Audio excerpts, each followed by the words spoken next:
Fact-checking Donald Trump's statement withdrawing from the Paris Climate Agreement. President Trump's announcement from the White House Rose Garden Thursday that the U.S. is backing out of the Paris Climate Change Agreement sparked outrage from his critics, and accolades from his supporters. The president made a number of claims in his speech about the detrimental effects of the 2015 deal, and why the U.S. shouldn't be a part of it. Here are a few of the president's claims, and how accurate they were. Job creation. President Trump claims absolutely tremendous economic progress since Election Day, adding more than 1 million private sector jobs. True with a big caveat.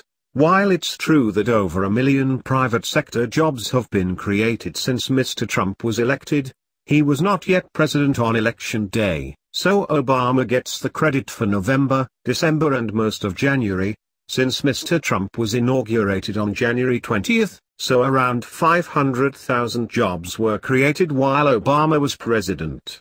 And private sector job creation from October through April, 171,000 private sector jobs a month, lags just slightly behind the pace of job creation for the previous 6 months, 172,000, entirely under President Barack Obama. Temperature stabilization. Mr. Trump, even if the Paris Agreement were implemented in full, with total compliance from all nations, it is estimated it would only produce a 0.2 degree. Think of that. This much Celsius reduction in global temperature by the year 2100. Tiny amount. False. Mr. Trump is lowballing the number, which the White House said was based on a Massachusetts Institute of Technology study. The co-founder of the MIT program on climate change, Jake Jacoby, says the Trump administration is citing an outdated report, taken out of context. Jacoby said the actual global impact of meeting targets under the Paris Accord would be to curb rising temperatures by 1 degree Celsius, or 1.8 degrees Fahrenheit. They found a number that made the point they want to make, Jacoby said. It's kind of a debate trick. 1 degree may not sound like much, but Stefan Rahmstorff, a climate scientist at the Potsdam Institute in Germany, says, every 1/10 degree increases the number of unprecedented extreme weather events considerably. Complying with Paris would cost US $3 trillion. Mr. Trump, the cost to the economy at this time would be close to $3 trillion in lost GDP and 6.5 million industrial jobs. This statement was based on a study by NERA Consulting that found that meeting the Obama administration's requirements in the Paris Accord would cost the U.S. economy nearly $3 trillion over the next several decades. By 2040, our economy would lose 6.5 million industrial sector jobs, including 3.1 million manufacturing sector jobs, according to NERA. Not knowable. This study was paid for by two groups that have long opposed environmental regulation, the U.S. Chamber of Commerce and the American Council for Capital Formation.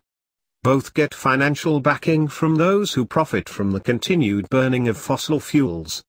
The latter group has received money from foundations controlled by the Koch brothers, whose company owns refineries and more than 4,000 miles of oil and gas pipelines.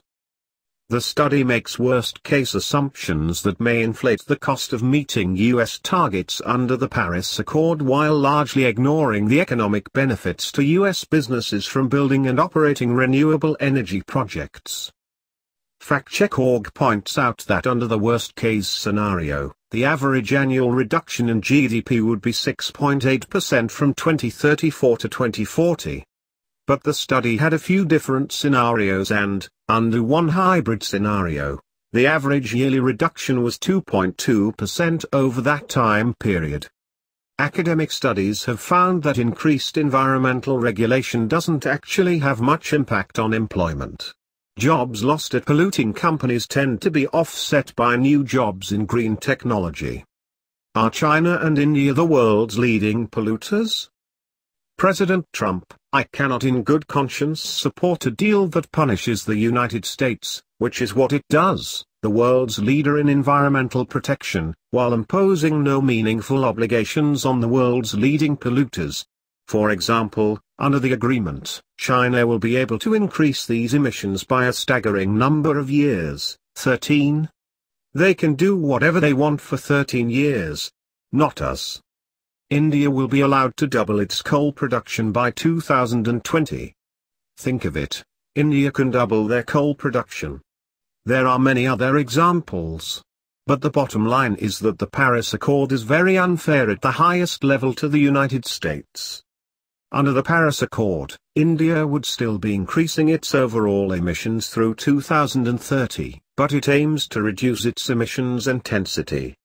India's target is to reduce its emissions intensity of GDP by 33 to 35% by 2030 below 2005 levels, according to the Climate Action Tracker. There are a few things wrong with this. On a pure carbon emissions number, yes, China emits more pollution than the US, but India lags the US. However, the more fair way to look at this is probably per capita. On a per capita basis, the US pumped out more CO2 than China and India combined in 2015, according to FactCheck.org.